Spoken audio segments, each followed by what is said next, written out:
Hello and welcome to the Home Assistant Podcast. My name's Phil. Joining me as usual, I've got Rohan. Hey, Rohan. Hey. How's it going? And today we've got Daniel joining us. Hey, Daniel. Hey, guys. Good to meet you. Hey, Daniel. As usual, this episode of the Home Assistant Podcast is sponsored by Home Assistant Cloud by Nabu Casa. Easily access your local Home Assistant instance remotely for a small monthly fee that supports the Home Assistant and the ESPHome projects. Configuration is done via the user interface, so no fiddling with router settings, SSL certificates, or any YAML. All right, Daniel, welcome to the podcast. A few attempts to get you here today, so thank you for bearing with us. Thanks for having me. Yeah, no, more than welcome. Tell us a bit about yourself and how you, where are you from, I guess, and how you got into home automation. Yeah, sure. So I just turned 40 this year. I live in a small town near Frankfurt in central Germany with my wife and two kids who are aged 6 and 10, so they are in elementary school now. I started out in IT more than 20 years ago, around the year 2000. So I trained in TCP IP networks, mainly the Microsoft stack, enterprise environments. And then I kind of changed sides to consulting, and I'm now co-running the IT management consulting division of a large IT group. Nice, very nice. Nice. And so I'm guessing, you're starting out with networking. You've always been probably very much passionate into technology then, and I guess that's sort of where it kicked off. How can I take my technology from home and bring it into, how can I take my technology from work and bring it into the home? Yeah, absolutely. And for the first part, it was more like bringing my passion to my work life, because I started out with close to IT stuff in the 90s when I was, 10 years old. I got an old MS-DOS PC from my parents' company. I learned DOS, LAN Basic and stuff like that. And then when you were a kid in that age, you had to build your own computer because there wasn't really like ordering of the rack. And if you wanted to play games, and this was very much the Counter-Strike era, you went to LAN parties and you had to build a network.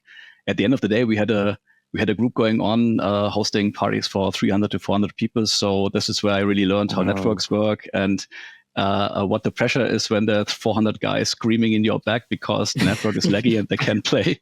So this was actually quite the reason why, after doing this for work quite a bit, I changed to consulting, because the long nights and the pressure kind of got to me, and I decided the more theoretical part would be as fun as well. And turned out to be a good decision. There you go. Yeah, absolutely. Well done. In your home assistant life then, like, how did you get started? How did you go from, being passionate in technology to translating that to what's in your home today? Yeah. I have to reach back a bit, because my wife and I, we built a house. Like, we started 5 or 6 years ago. And when we started that, my wife was almost our second kid, and she was our project lead for that. And I wanted to be prepared for smart home services, but I hadn't any knowledge at all about anything. And I didn't have the chance to plan everything before commissioning all the contractors and getting everything kicked off. Because, you have to make like 100 decisions every day. And the focus was more on basic questions like which floors, which windows, where do you want this door to be? So you can't really get into the finer details on technology stuff. So at this point, I had no idea that this would basically become one of my most time-consuming hobbies, and that would be basically going down the rabbit hole, like so many people told on your show, that this basically hooked them, and then now they can't get away from it. The gateway drug. Yeah, absolutely. And so I started with Home Assistant at the end of 2019. Lovelace was already around, and it had become a bit of a stable and reliable platform. And a friend of mine had just bought a house and renovated it and pointed me to Home Assistant, because he had bought a couple of Z-Wave devices from a Polish brand called Vibaro.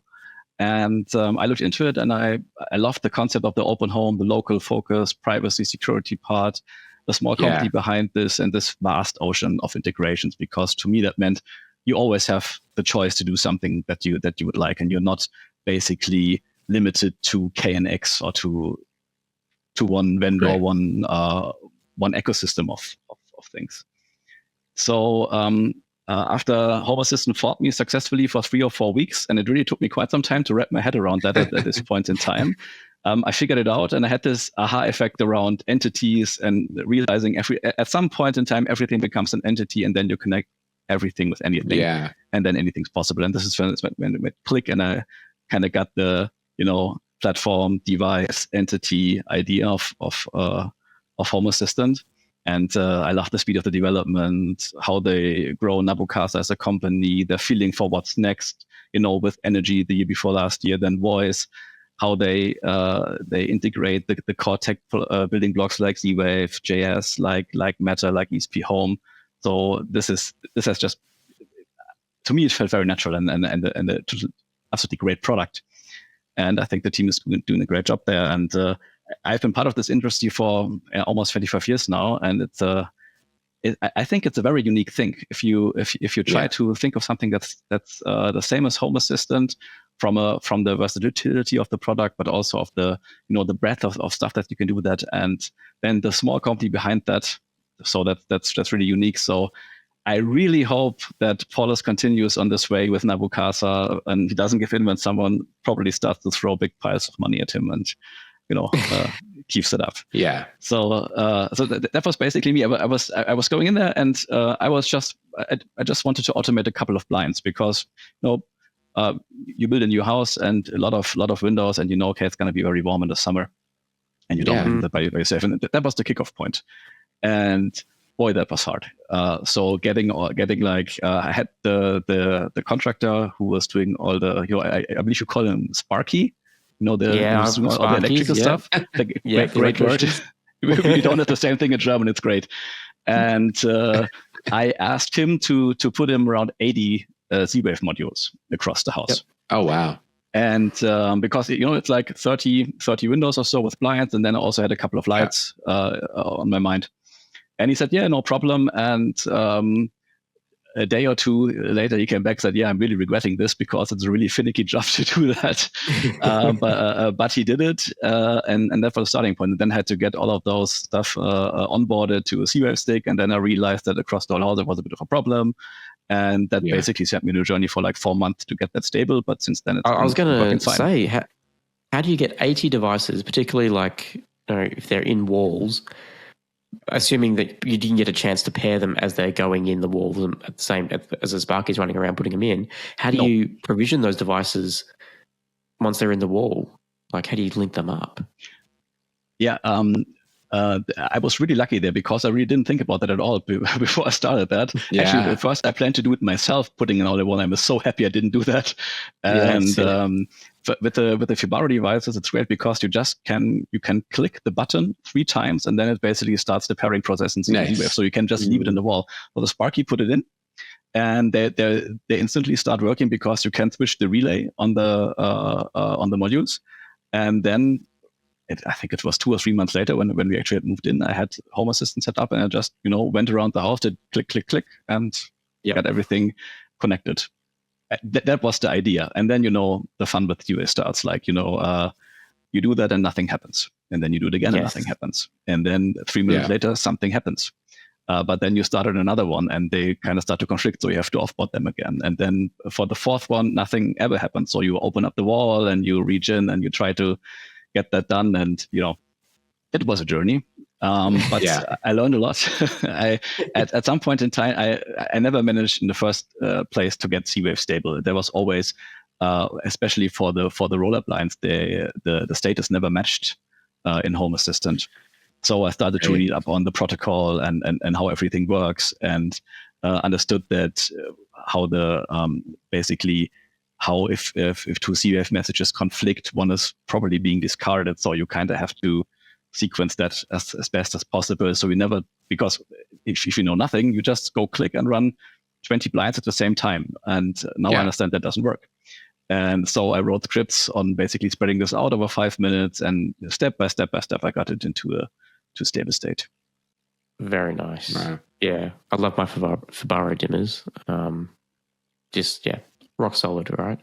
Once you've got them on the network, that is. But that's actually one of the 2 or 3 main examples for big mistake that I did with the house, and that kind of leads me to my wife, because when we started discussing that during the building phase, she had to put up with my IT stuff for 15 years at that point. We've been together for over 20 now, and she said, "Okay, if you want to do this, I know I can stop you, but there are a couple of rules." So if you want to do this house basically has to behave like a dumb home when your stuff is not working. So if Home Assistant is down or if anything breaks, the house still has to work. Because if I come home and you're not here and I can't flick on a light, I can't open a window, that doesn't fly. And and the next thing would be, so standard features like turning on lights, running blinds, and turning on music and so on needs to be operated by 2 children who couldn't read or write at that point in time, and by people over the age of 60, like our parents, who would be at the place. So it can't be like touch panels or something more elaborate. And she also was very, very about security. So she said, I don't want any locks of the house connected to the clouds. I didn't quite manage that, but tried to be as close as possible. And of course, no ugly stuff. You know, there was this thing called the WAF, the Women Acceptance Factor. I believe you can't call it that anymore because understandably so. Yeah, exactly. That's the better word. And so anything that I had put in that wasn't basically standard stuff, either had to be out of sight or had to look the story of the house. So, and that was the point when I talked with our Sparky, and because when he understood what I was wanting to do, he said, yeah, let's do KNX, because I know KNX and it's the better system, and we run cables for the bus, and it's stable and it works. And I said, yeah, but if the central KNX part breaks, then my wife's going to be unhappy, and then I have a really big problem. And if this happens on, like Good Friday, and you won't be here for 4 days, then I have a really, really big problem. we can't do that. And this was the upside for the Fibaro switches, because if one of those break, if it's just the C-wave radio part that is broken, anything just keeps working. But even if the relay breaks down, you basically it's just one light, it's just one blind. And you can still open up the wall, and that is something that I can do on Good Friday if it's necessary. I open up the wall and I short the thing out, and that's just it. But that is the problem, because if you trained in IT, you think about maintenance, and I didn't, and that was a big mistake. Because if you think, okay, how long does a C-Wave module probably last? And I'd say I'd be happy if it's 4 to 5 years. It would be terrific if it's 8. I don't think it's going to be 10. And then you start to do the math, and you say, okay, if you have 80 devices, and there are a couple of Shellys and stuff that have joined the party, so it's like more like 100. And even if they last 10 years, it means changing 10 every year. That's once a month. So I basically will be opening up a wall once a month, and I'm not looking forward to that at all. So if I had the chance to redo that, and you had someone from Germany, I think, on the show a couple of months ago, and he did the KNX route, and that was absolutely the right thing to do. And I should have done that. But here I am. So if we talk again in a couple of years, you will hear a lot of bitch and moan from my perspective on having a screwdriver ready at any point in time to open up all panels and changing out Fibaro modules. Or they really surprise me and hold up for 10 to 20 years. That would be great as well, but I'm not really counting on it. Wow, you scared me, because I have Fibaro in all my light switches, I think bar 2, and they're about to be replaced. For how long? Only 2 years. Okay. So not a data point for me. I was hoping for 5. With that said, though, I do have, I've got a whole bunch of AO Tech smart plugs. I think I've got a whole 10 of them that just don't work anymore, which doesn't bode well, right?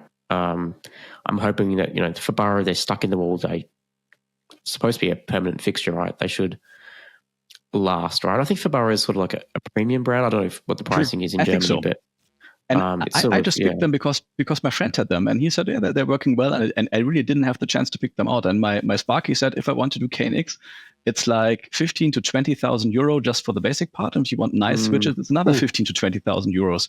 And then basically you have a Fibaro module for 40 to 50 euros.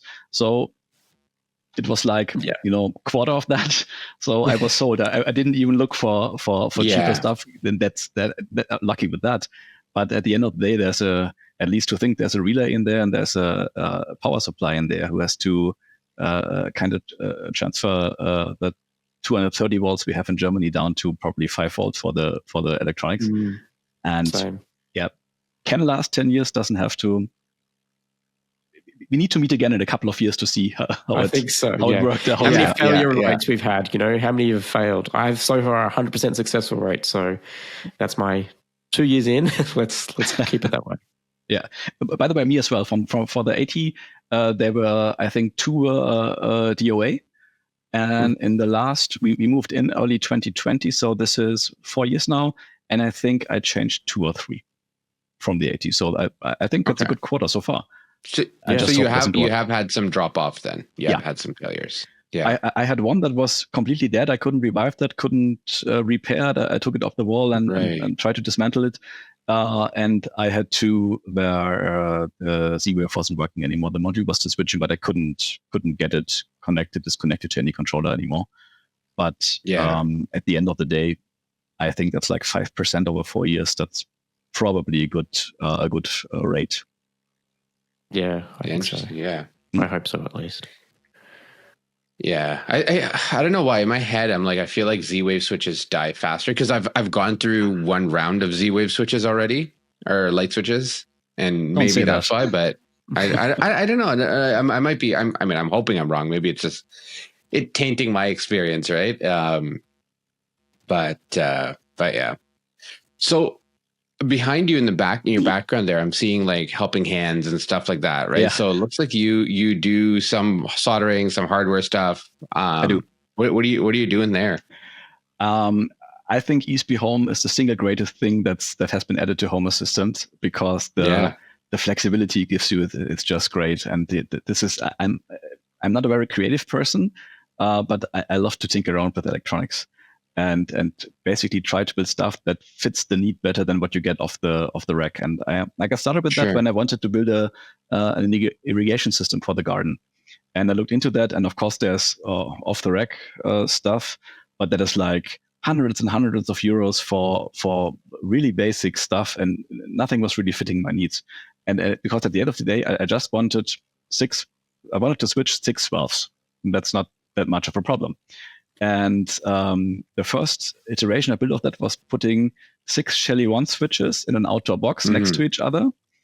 And that wasn't that great. First of all, you have 6 devices on your Wi-Fi. Then they were too close to each other, and one was dropping off constantly, or because they were interfering on the Wi-Fi.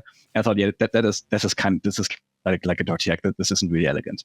And then I started to look into ESPHome, and I started to understand that you basically have a controller and you have inputs and outputs, and you can switch relays with that. And then I took a night or 2 and read through the parts sections of the ESPHome homepage. So what is the stuff that you can connect to it?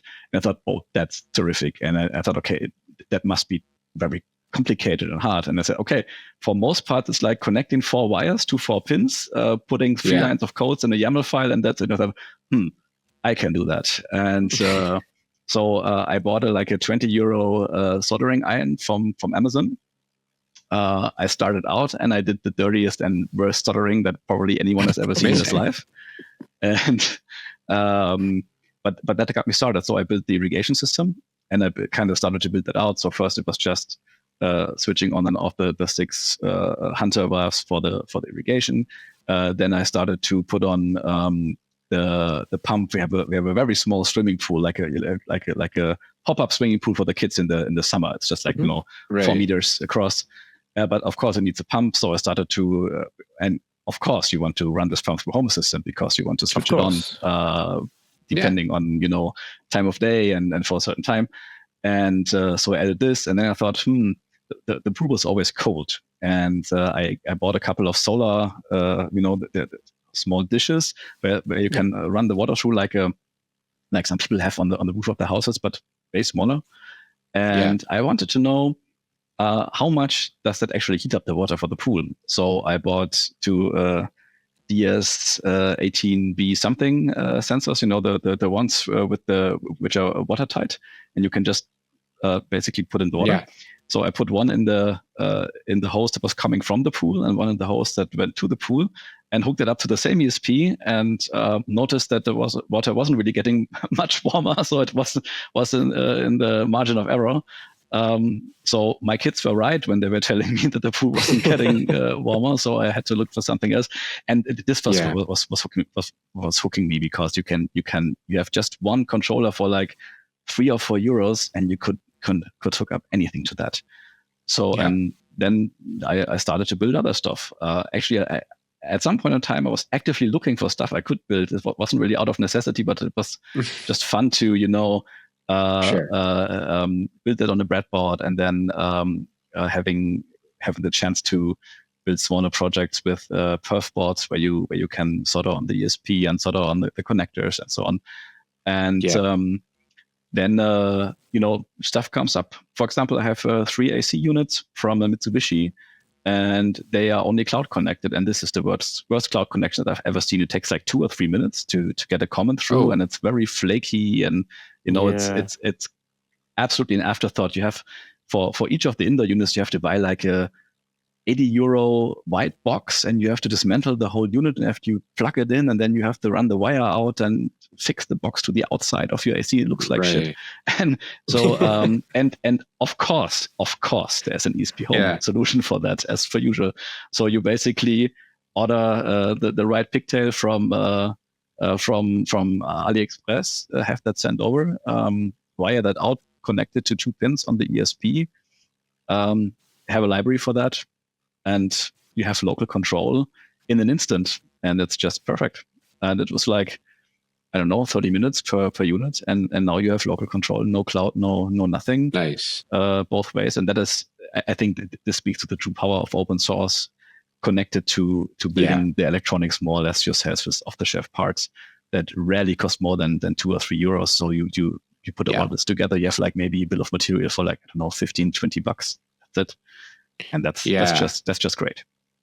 Well, and the cool thing is somebody's probably done it before, right? So there's a good chance you can find it, that kind of thing. So that's nice. You're not alone in whatever, right? So what are you doing? I know you mentioned in your notes there, like you're doing some water and energy monitoring too. Yeah. What are you doing from that perspective? Yeah, so for energy, I only have electrical energy. I don't have gas or anything, because when we built the house 4 years ago, the German standards are very, very strict. And so if you build a house nowadays, you have to use a heat pump or something comparable, or you have to find another way to basically make sure that 30 or 40% of the energy you're using is renewable in your house. And for us, that meant a heat pump. At that point in time, I was a bit reluctant, because it was significantly more expensive. And also, if you look at it from a technical complexity perspective, if you have a gas furnace, it's a way more simple construct that is built to last. We have a lot of experience with that. You build it in the last 20, 30 years.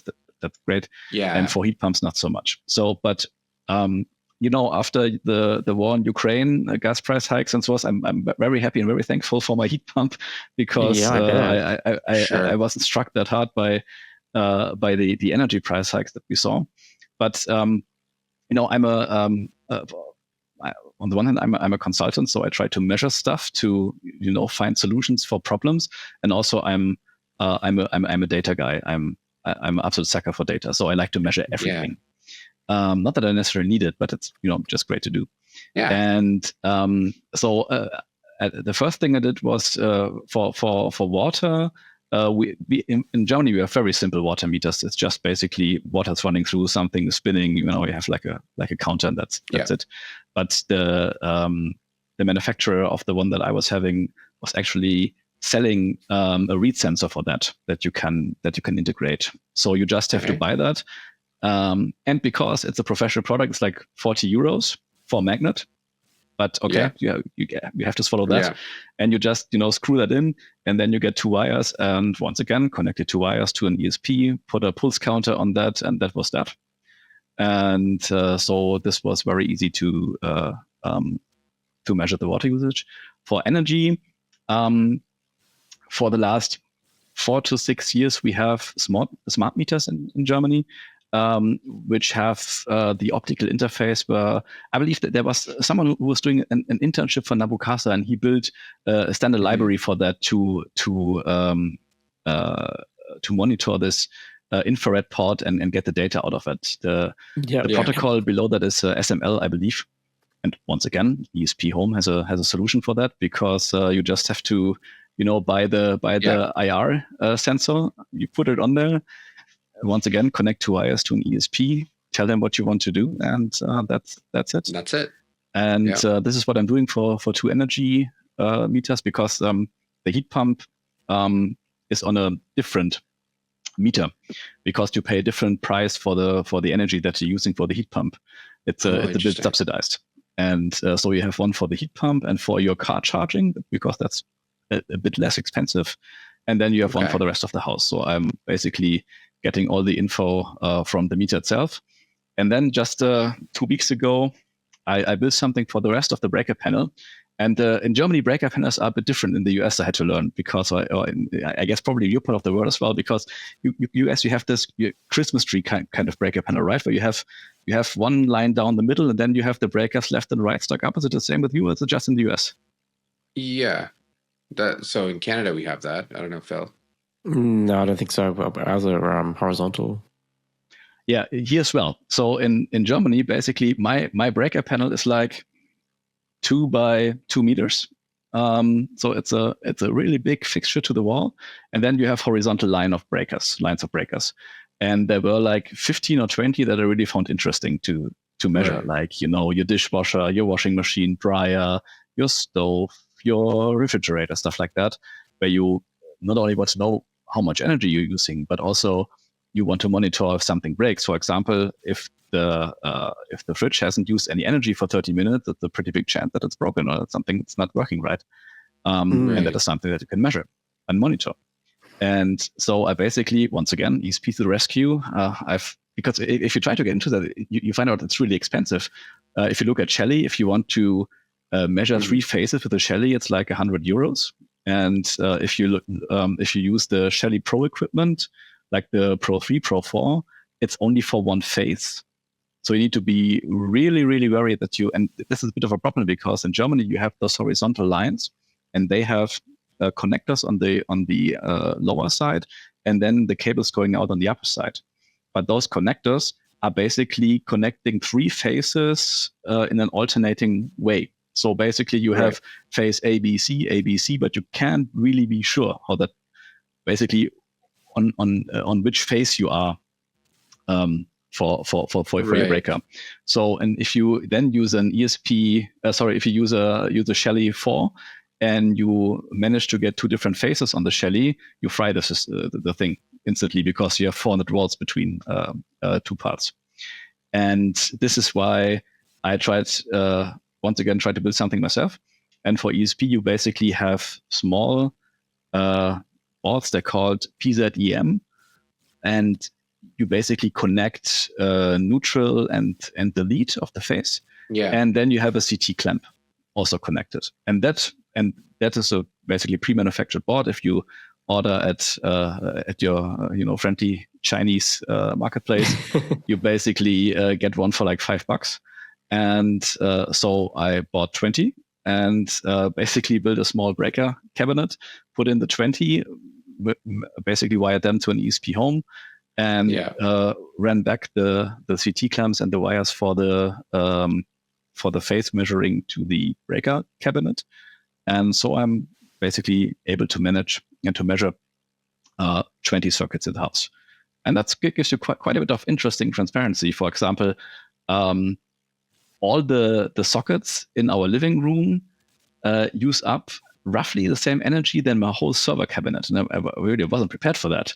And then I was trying to look into that and saying, you see, okay, you have a couple of Sonos speakers, and Sonos is really, really power hungry, even if it's not doing anything. And, the kids are charging their devices there, and you have your TV and stuff like that. And so this is basically 40 to 60 watts for the whole day. And that is more or less the same as a server. So this is why I'm doing that. I think that's fascinating.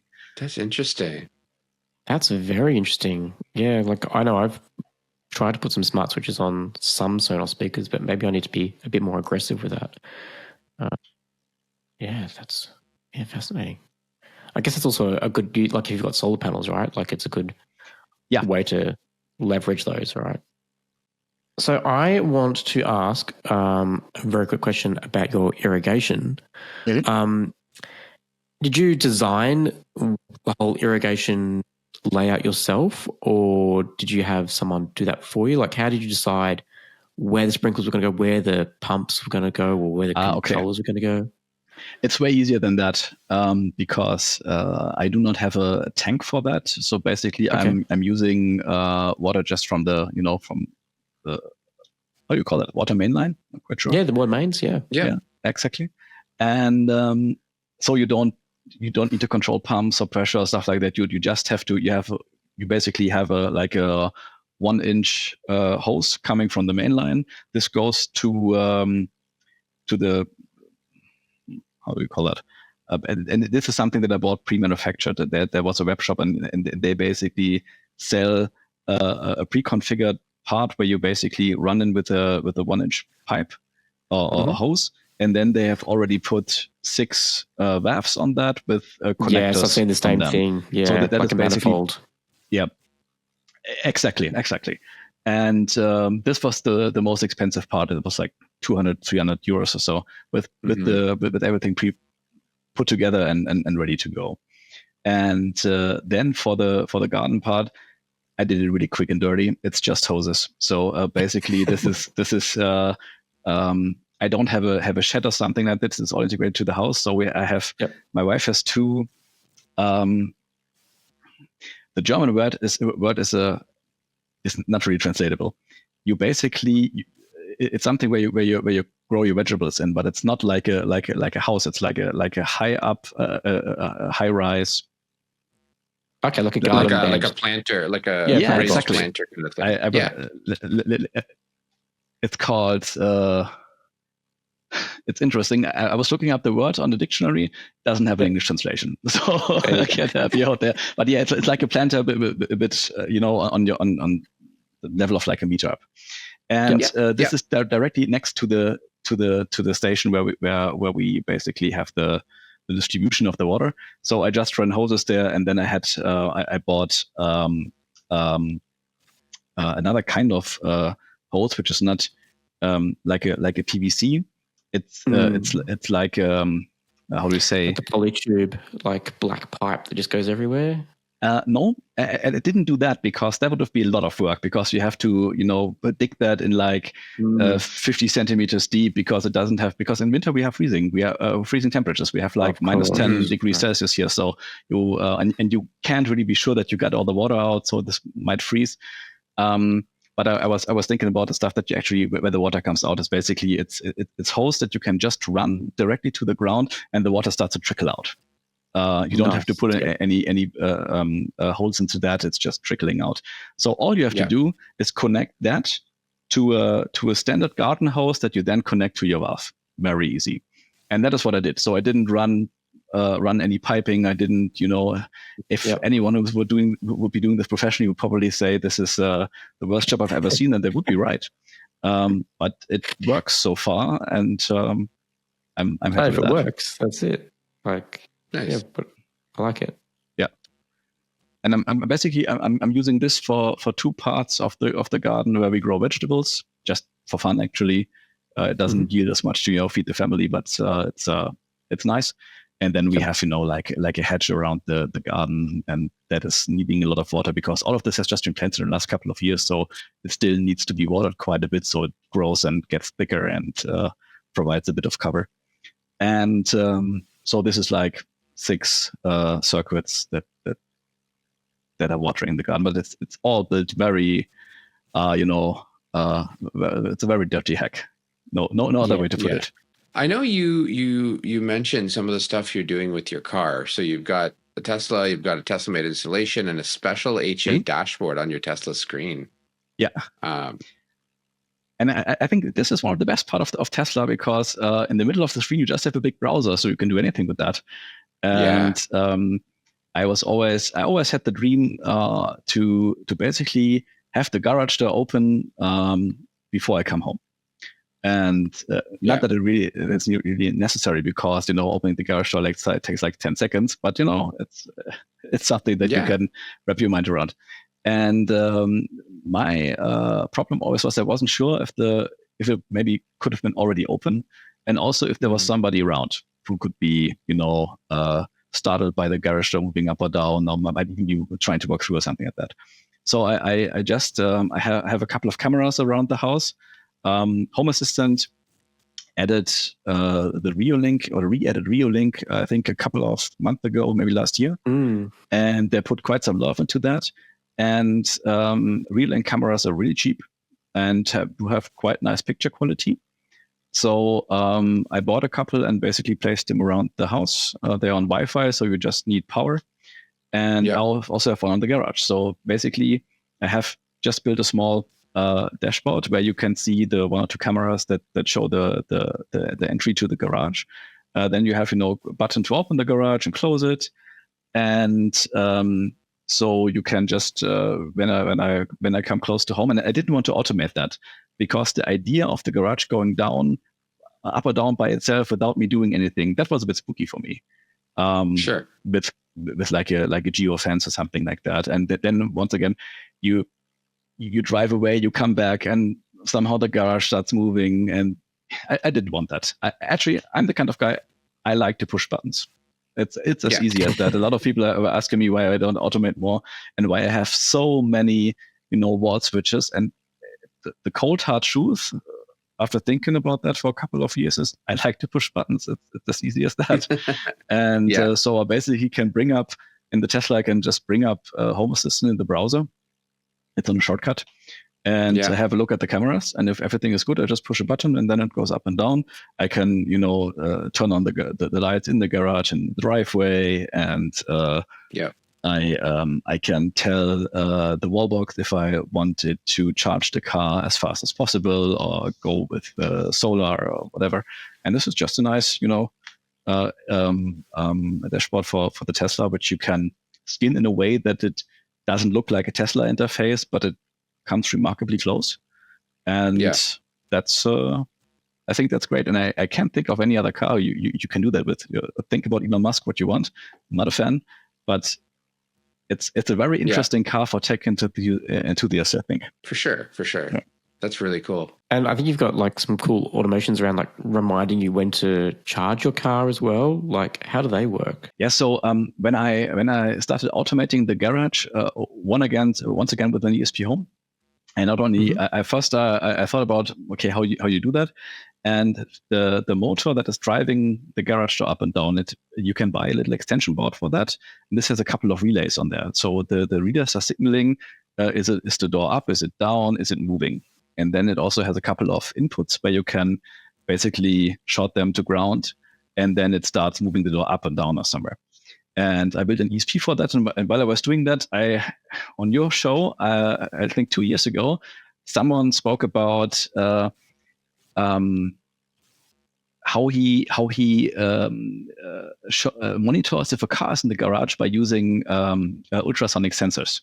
And once again, it's just 2 wires and a €1 part. So I bought that and I wired that up. And so if the Tesla goes into the garage, the ultrasonic sensor measures the height of the car that has just gone in and can then establish that it's Tesla.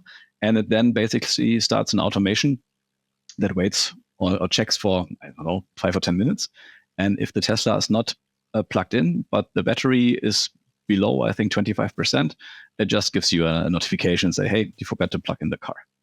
And also you can work around a couple of kinks that Tesla has. For example, Tesla has a very weird bug where every 20 or 30 times, he doesn't really recognize when he's home. So the car thinks it's still, it's at another place, and the sentry goes on. And then the car doesn't go to sleep for the whole night. And that's bad. So same thing. And due to Tesla Mate and the really, really great Tesla integrations that are out there, you can just switch the Sentry mode off from Home Assistant. So I'm basically monitoring if the Tesla has been home for 10 minutes and Sentry mode isn't switched off, Home Assistant just switches it off and the car goes to sleep. And that, of course, pairs nicely with everything that you do for, surplus charging of solar energy and stuff like that, because you can always... this is actually the hardest problem that I haven't really solved yet, because if you think about how to best use your solar energy, you quickly come to the point where you say, okay, using it coming off the roof directly is always the best way, because you just have to transform it once from DC to AC, and then use it. Because if it goes to the battery first, you have to use always like 10 or 15% for dual transformation and stuff like that.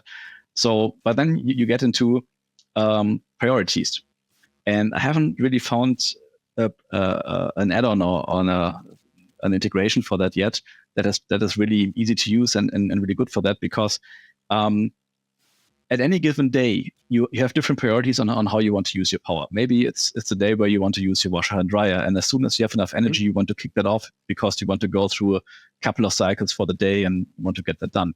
So you do not want to have your car charged at that point in time. And maybe you don't even want to charge the house battery for the night because you want to get your washing done during the day.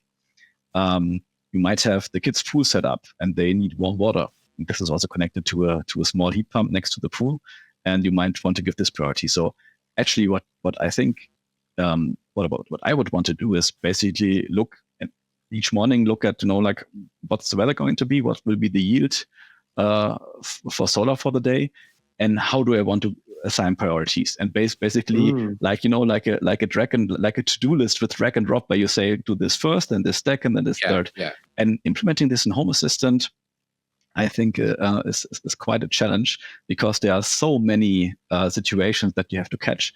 For example, what if the weather changes during the day? What if the yield is lower? What if the car moves out or in? All of that stuff. So you get into a complexity that is probably that it can be covered by the state machine of Home Assistant, but you have to cover a lot of eventualities. And I haven't really gotten around to it. I think it would be great with Node-RED. I haven't done a lot of stuff with Node-RED yet, but I've looked at a couple of workflows that people have for stuff that I think is significantly less complex, and it looks a bit daunting. So at this point in time, I'm doing it manually, but this is the job for this summer. After I got the solar installed, finally, late last year, and now it starts to really produce some energy. I need to get into this. But if you have any great ideas, I'd be happy to hear them. So if you had, I don't know, do you guys have solar? Do you do something like that? I don't. I wish I did. I don't. It's something I know nothing about. So I don't even know how much I can provide, but we do have a lot of viewers and listeners that do. So if you got anything, shoot us an email, feedback@haspodcast.io, or if you're watching on YouTube, leave a comment on the video. I think it would be great if someone who has significantly better development skills that I do, because I basically have none. that would be a great integration, or probably even an add-on to basically say, okay, you have like a number of 10 to 20 devices that consume energy. You have a certain input, and then you have a nice interface where you can set priorities.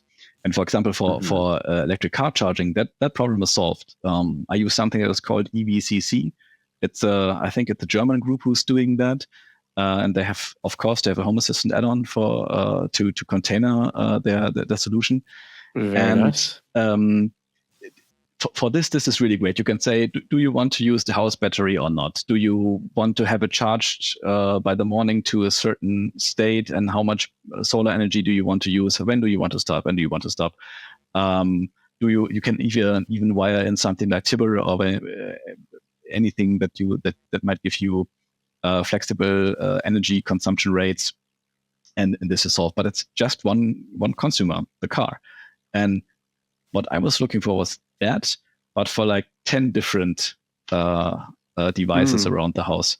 And so far I haven't found anything yet, and I'm not quite sure, because if you I tried to draft a workflow and how to put this in automations, and at some point I believe I was at 30 or 40 automations and helpers and stuff like that. The question is, does that really cover all of the states that you can get into during the day? And is that really manageable down the line? And so far, not quite sure. Yeah, it sort of needs a whole another brain to manage that, right? I don't know if Home Assistant is the right place for that. Maybe a component or something that could do it, but yeah. Very interesting. Talking about your Reolink cameras before, how do you find the quality of those? Like, have you had any? Because I think one of my questions was, are you running them over Power over Ethernet? But you said Wi-Fi. Yeah. So second mistake I did. Yeah, I was going to say, how are you finding Wi-Fi? And how's the quality of the cameras in general? Yeah, it's fine-ish. Fine-ish. It's all right, I guess. So I'm not very enthusiastic about that, just to see. The first thing to say is I only have cameras outside the house, not in the house. I find that creepy. I don't want to have cameras looking at me when I'm in the house. Same. So and it's not really for security measures. It's just nice if you're away to have a look around the house. I think the quality of the reading cameras is, if you look at the price, it's like between 50 and 100 euros for a camera. And for that, the quality, if you just look at the stream, is fine. And I think if you run it through PoE, it's actually great. The problem is, I read somewhere when I started to install them, that you shouldn't put the cameras on the house, but put them somewhere else and point them to the house. So most of them, one is in a tree directly next to the garage. One is at another tree in my garden. One is on a pole that I put at the very far side of the yard, and only two are directly mounted to the house. And for those, I could have run PoE. For the other ones, I would have, at the point of building the house, I would have had to know where I need to run PoE. That would have been perfect, but I didn't. So there's no way around Wi-Fi. And yes, it's flaking out sometimes. You sometimes have artifacts.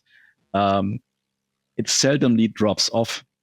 For maybe to cover the Wi-Fi part of that, I was looking into moving to Ubiquiti for 2 or 3 years, because right now I'm on the Wi-Fi gear of a German manufacturer called ABM, the Fritz gear. Probably you've heard about that. It's very, very common in Germany. It's, I think, probably unknown across the rest of the world. And, I think I've seen a few integrations come through, like Fritzbox or something like that. Yeah, exactly. So and they've basically doing that since broadband has been a part of life in Germany, so for like 25 years. And this is really great stuff.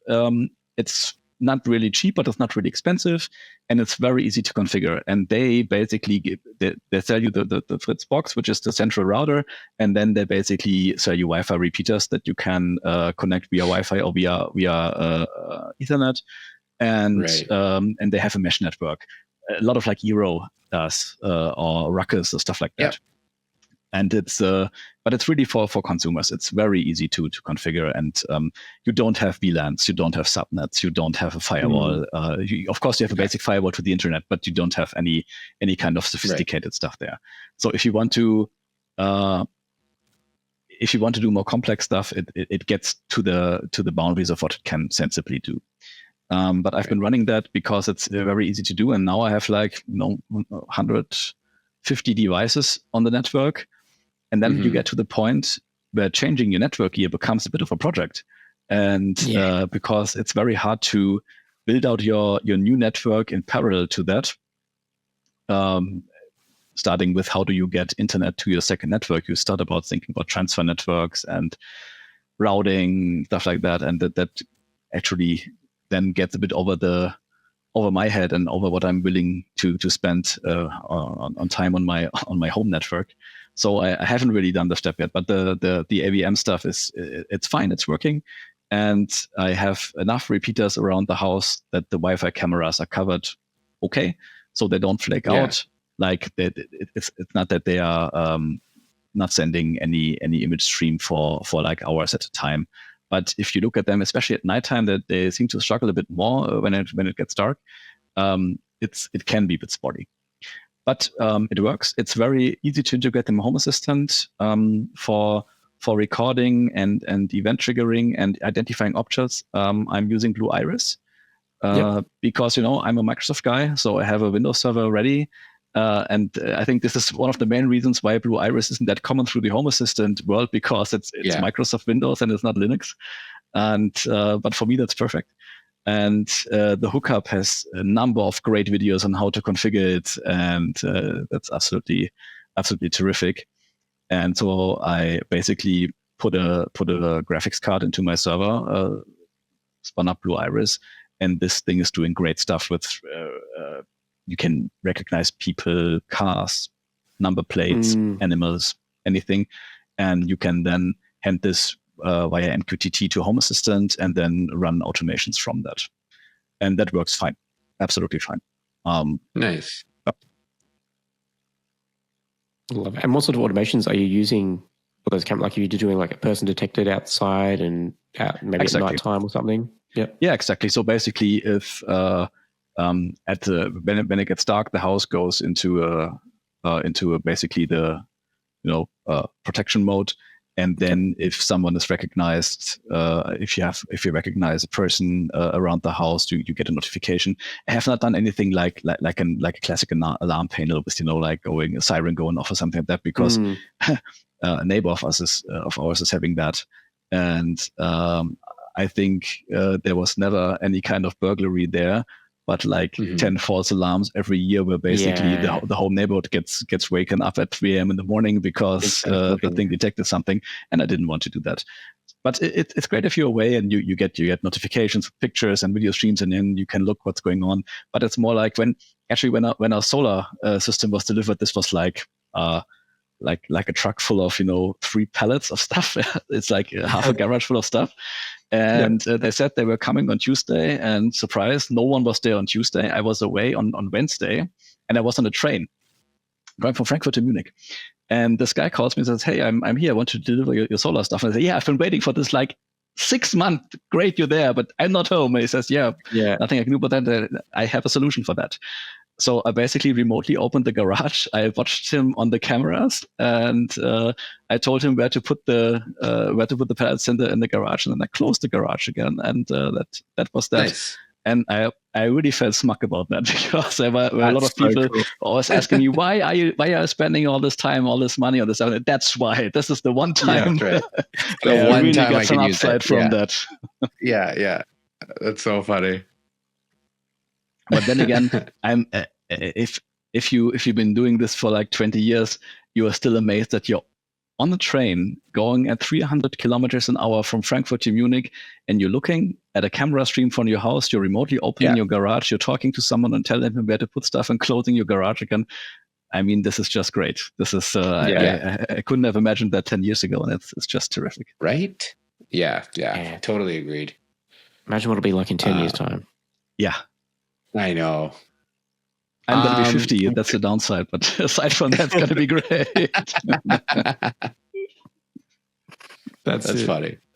What are your top 3? Again, automations. One of our favorite questions to ask. Yeah. I think one of the most important ones for the family is a very simple one, which is basically rolling down the roller blinds when the sun comes up and goes around the house, because we had a lot of windows, and the house keeps heat inside very, very well. So if you mess this up in summer, you have one day of sun shining in, you have 28 degrees Celsius in the house for 2 weeks. And you can't get that out. So this is great, together with, of course, controlling the AC, controlling the ventilation system, controlling the heating, all of that. And those are very, very simple automations, 20 lines or so. But if those are not there in the summer, everyone's complaining really, really fast. Watering the garden, basically the same stuff, because this just really takes work away. Because we had in the first year where I didn't have the irrigation system and Home Assistant set up, I spent 45 minutes in the garden each and every night in the summer to do all the watering, and this was kind of this was really time lost. So that's great. I talked about the Tesla reminders and the general energy control of the house. In Germany, there are really crazy garbage schedules. It's not like, every Wednesday someone's picking up your paper. First of all, Germany is crazy on recycling. So you have one bin for paper, one for biodegradable stuff, one for whatever is left, and one for plastics and PVC, and also basically wrappers and you know, and all of the stuff is picked up at some point in time on different days, different schedules, depending on months on the months you're in. So you basically at the beginning of the year you get like a calendar for the wall where they mark the days when they come to pick up your stuff. Interesting. And you can imagine that doesn't go very well for someone like me who isn't really at home that much and doesn't really pay a lot of attention. So and once again, this is a great open source story. There's this very small company in Germany, and they have been building an app for the communities that they can then basically use to upload their garbage schedules. And then you can basically go to the website of your town and get a small app, and the small app tells you, gives you a reminder or tells you when your garbage is being picked up. And this guy is using Lockzone. You probably heard of that also, which is something like KNX for house automation. Yeah. And he has built an API. And of course, Home Assistant can talk to the same API. So you have to email the guy and say, hey, I would like to use your API. And then he gives you an API key like 2 hours later by email and tells you a couple of parameters for your city and for the part of town you're living in.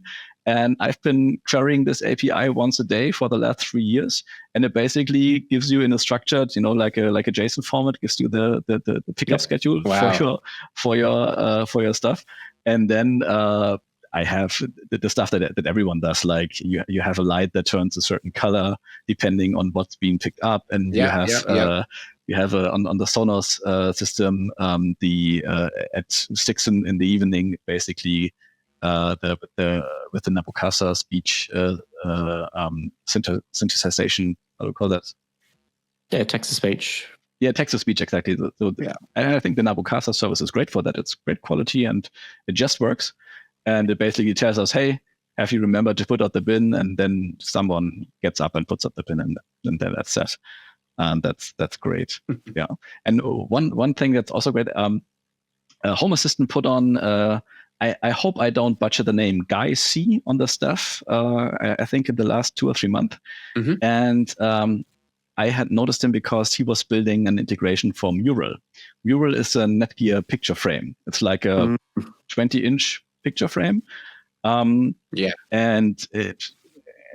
it's nothing special. You can just basically, it has like 4 gigabytes of storage and you can upload pictures of your family, and it's great.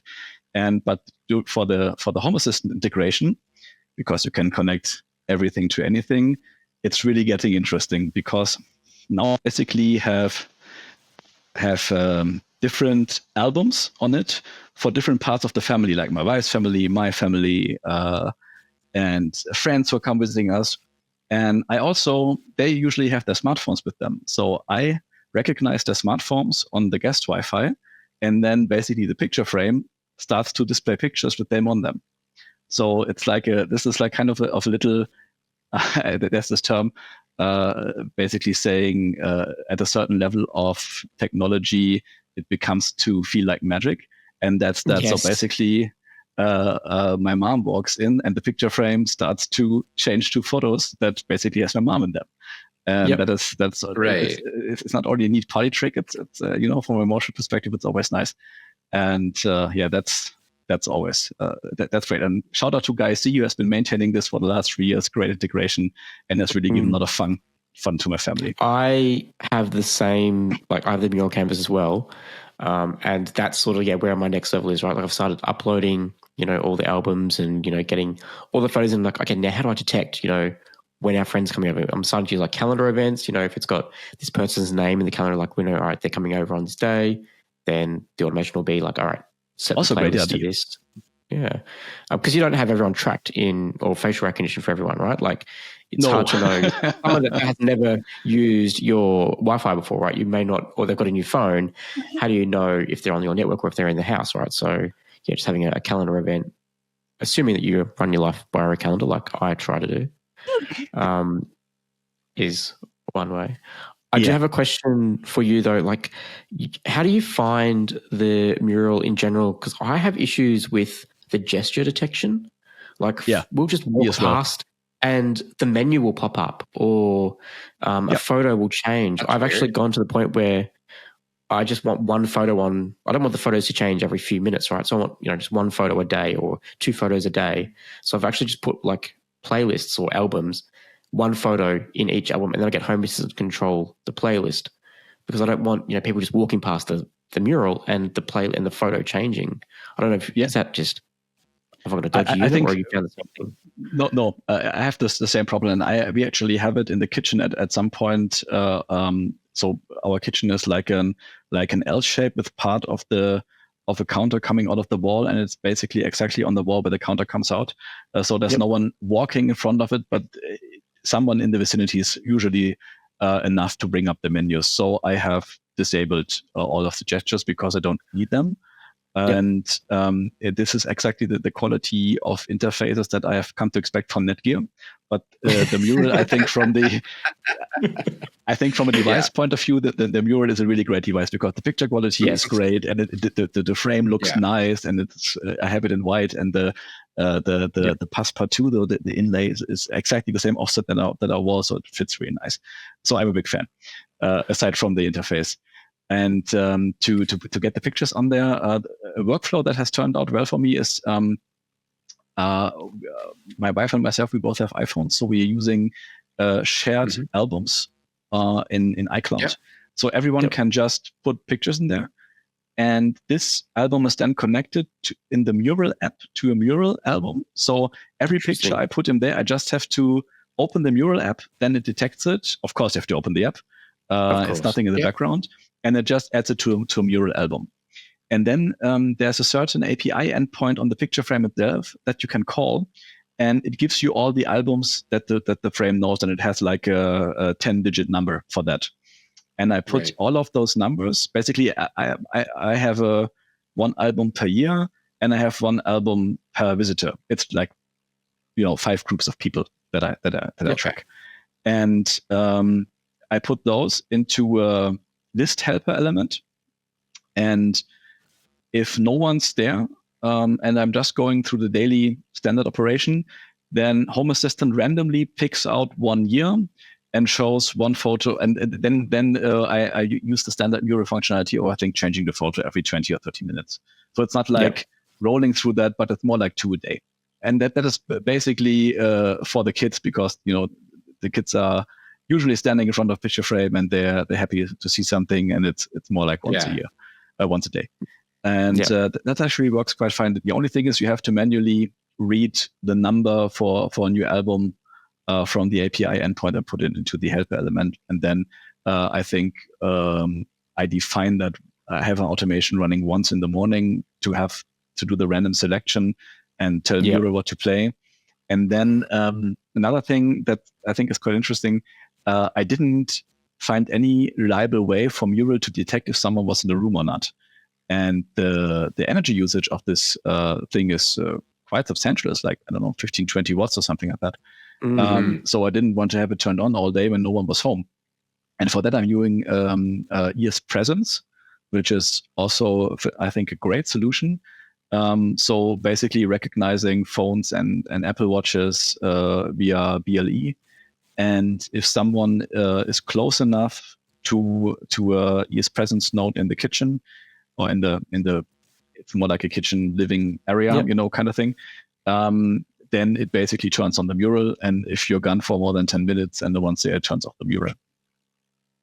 I think we have pretty much the same automation set up for our murals, just in different ways. I have the Meural automatically can turn itself off if it goes dark in a room. So I have lights automated, so once the lights turn off, the Meural will turn off. And same thing for turning it back on. I think through Home Assistant, right? Not through Meural itself. No, through Meural. No, Meural will turn itself off. That didn't work reliable for me. It turned on and off constantly. Once again, the kind of quality you're come to expect from Netgear. Yeah. Well, I did disable the turn on, because I did find that the slightest light would turn the thing back on when no one was in the room. So I disabled the turning on, but definitely have it turning off.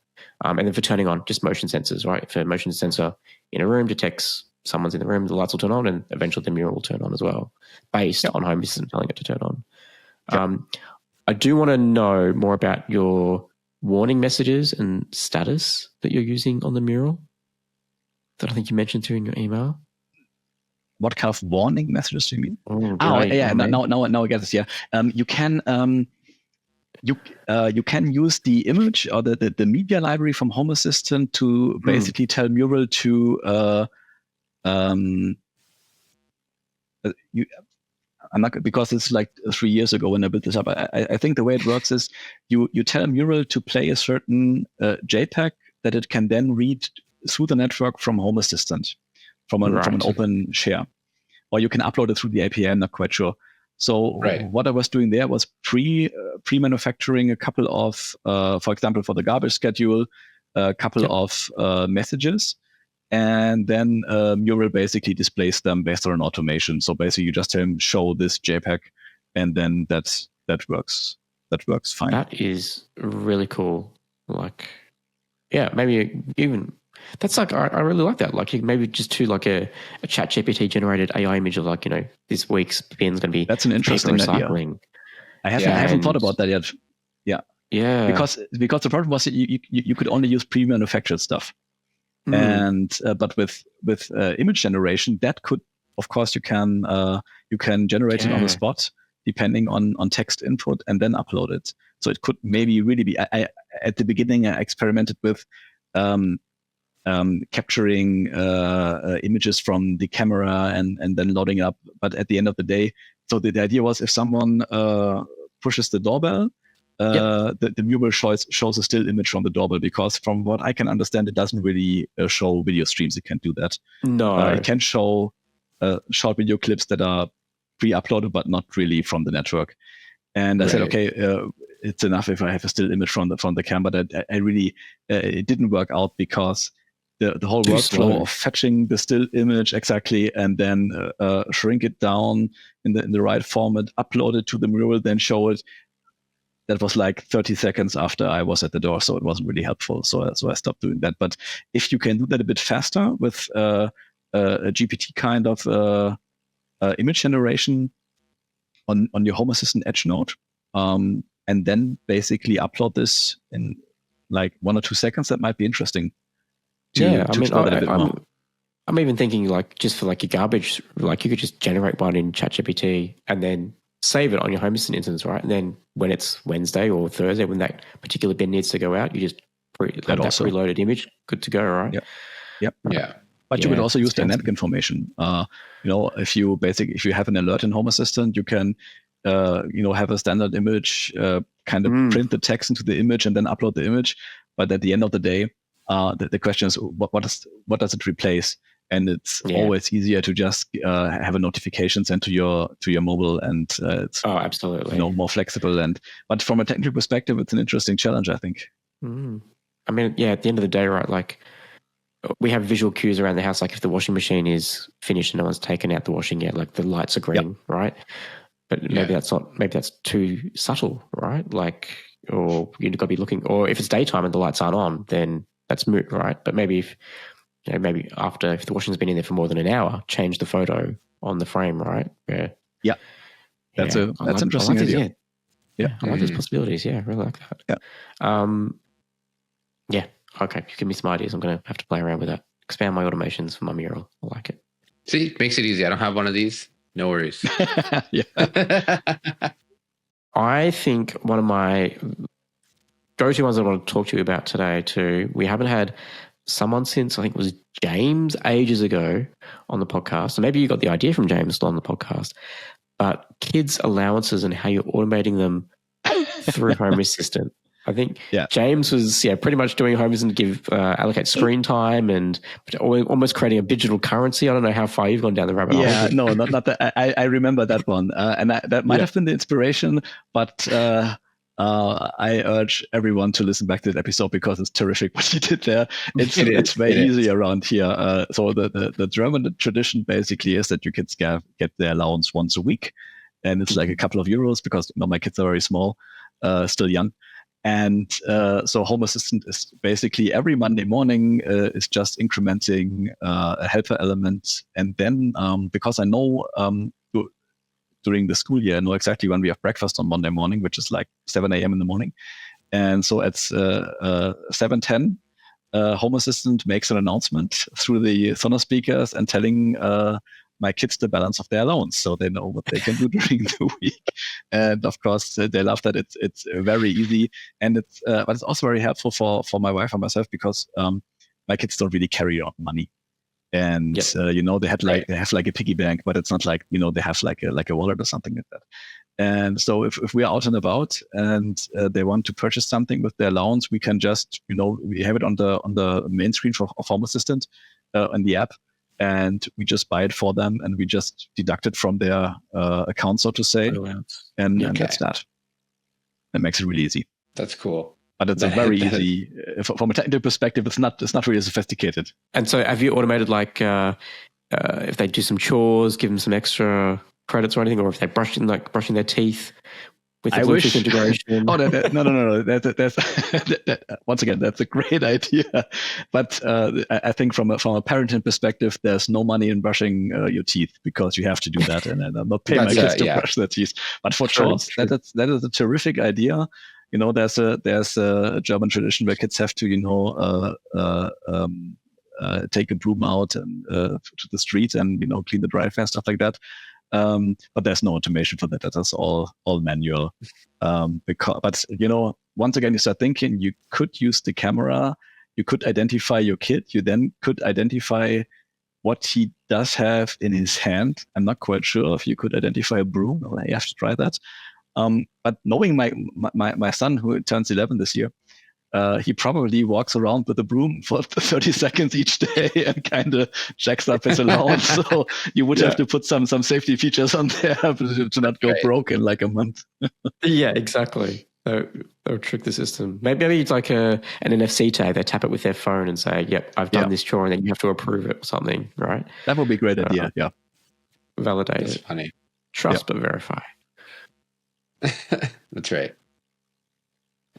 And kids are sneaky, especially if it's about getting more screen time and stuff like that.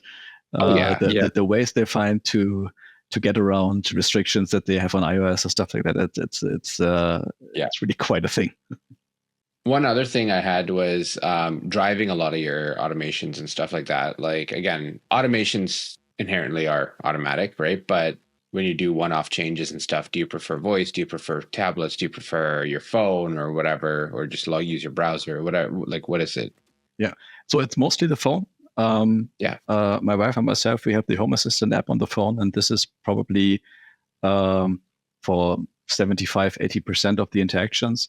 Second would be voice. We have an Amazon Alexa in most of the rooms that we share.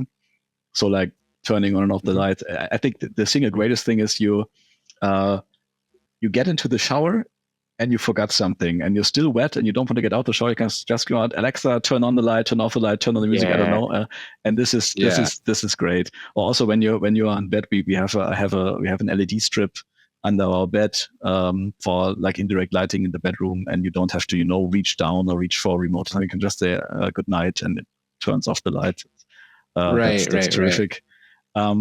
I would love to have a tablet somewhere to also, show data, show, like solar yields and stuff like that. Sure. I'm looking into having an old iPad doing that. I was also looking into Android tablets and so on. I was a bit, reluctant to buy something new for that, and I was always hoping for basically having a simple touch screen with something attached to it that can run on Home Assistant interface natively, like a very stripped down browser, something like that. Because I thought everything that's having to do with there's the Echo Home, I believe, with the display. But then you look into it and it's a bunch of hacks for it not to turn off and show it in the right way. And I haven't found anything really good. And an iPad is just too expensive for that. In my opinion. Then again, where to put it? I don't want to put anything into the wall because, and I don't have a third thing I forget, because I didn't know at that point in time I was getting into this. If I had known when building the house, there would be spots in the wall where to put that and where you have network and power and stuff like that. Yeah. Now I don't, so it had to be on a countertop or something like that. So it's something I want to look into, but I don't have right now. So main interaction is actually the app. And Sometime also on the computer when I'm here at my desk and I'm working. For some stuff, for example, I've built with an ESP and a 4-line character display. I built something for the room where we have the washer and the dryer, which basically shows you what is the solar yield right now, what will it be for the rest of the day, what's the surplus right now, and then it recognizes when you turn on the washer or the dryer, and then you have 3 buttons. Like physical buttons, because it was built for my wife, and she says if I'm doing this, I don't want to fiddle with something, and it has to be straightforward. And so basically, you have a red button, which means stop and wait for enough solar energy to do that. You have a green button saying go right now. I want this done like now. And this has been working just fine, but it's just like a 4-line display connected to an ESP. Where you can then choose what you want to do, and it also gives you an estimation on how long it will take. Or basically, it's even easier than that.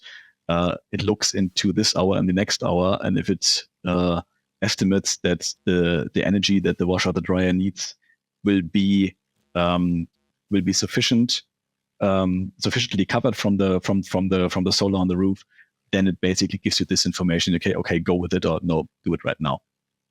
So are you extrapolating that data and then basically giving a yes or a no, or are you like a recommendation, or is it just spewing out like raw numbers?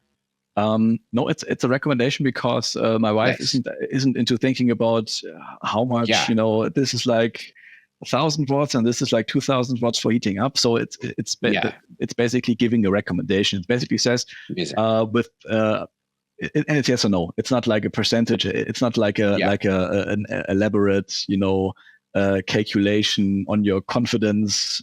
It's like basically saying the house has like currently using like 800 watts. The washer will need like, actually it's very easy with the dryer. The dryer needs like 1,000 watts running, and solar energy in the next hour will be like 3,000 watts. So I believe I can cover that. Do you want me to wait? Yes or no? Okay. How do you control the delay? Like, have you got a smart washer dryer that can then be programmed? Not at all. It's like 10 years old. Well, it's and that's the beauty in it, because it's so old. If you cut the power and give it back, it just resumes. Nice. And I'm really looking forward, because if I have to buy a new one, I now have to buy a smartphone, because I guess for the newer ones who have a more elaborate control scheme, probably if you cut the power, they just go to their default boot up state. And then you need something that you can hook up to the network and control through an API, or probably some kind of, I don't know, cloud service. And I think cloud. Yeah, and I have once again, I didn't know at that point in time when we bought all the appliances for the kitchen.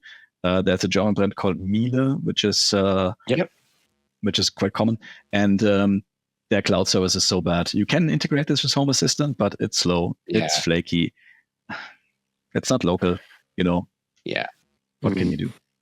And I guess it's the same for their washer and dryer appliances. So I really hope that those devices will be hanging on for quite a number of months and years, hopefully. Yeah. Keep getting those serviced if there's something that goes wrong. That's it. I never had to, actually. I bought them in 2012, I believe. Also Miele, and they have been working fine for 12 years now. That's good. It's all right. I'm running a Home Assistant Blue right now, and mostly happy with that. It's getting a bit long in the tooth, and it's with all the add-ons, the RAM is a bit low. So I'm right now looking into Proxmox on an x86 host.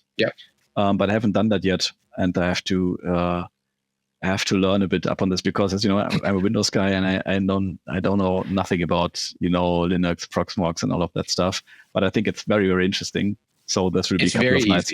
I'll tell you that the guides are really good, and there's a ton of resources on YouTube and just blogs and stuff like that. Right? It's and then beyond that, it ends up becoming mostly GUI.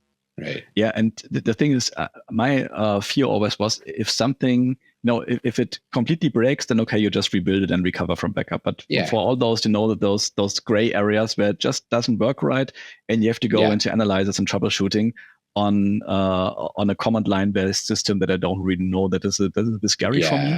But my biggest driver for doing this is not only the HA Blue not being up to the job in the foreseeable future, but also you keep running or coming across interesting solutions that you need Docker Compose for.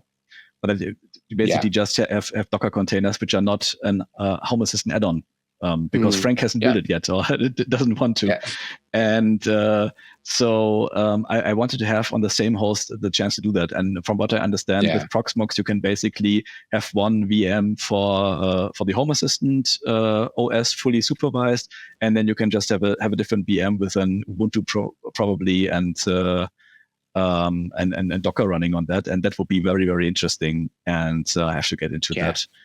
And But aside from that, I'm running a MariaDB for Home Assistant Core and InfluxDB for all the rest of the data as Windows services, and it's just fine. Nice. Some people wouldn't believe, but it's I haven't touched that, and it's just fine. And the compression of Influx is just crazy. I think I have an Influx database probably because it's 3 full years of Home Assistant data for every entity. So it's hundreds and hundreds of gigabytes, and it's covering like 20 gigs on the hard drive. Really that's really crazy. Yeah. So that is not something that I want to touch anytime soon. Yeah, that's basically it. Nice. Well, Daniel, thank you so much for sharing your story, and I've come up with some great ideas. So I really do appreciate you taking the time for talking to us today. Yeah, thank you very much. It was a great honor to be on this distinguished program. Well, thank you so much. I appreciate that. Cheers. Cheers. Cheers, guys. Bye.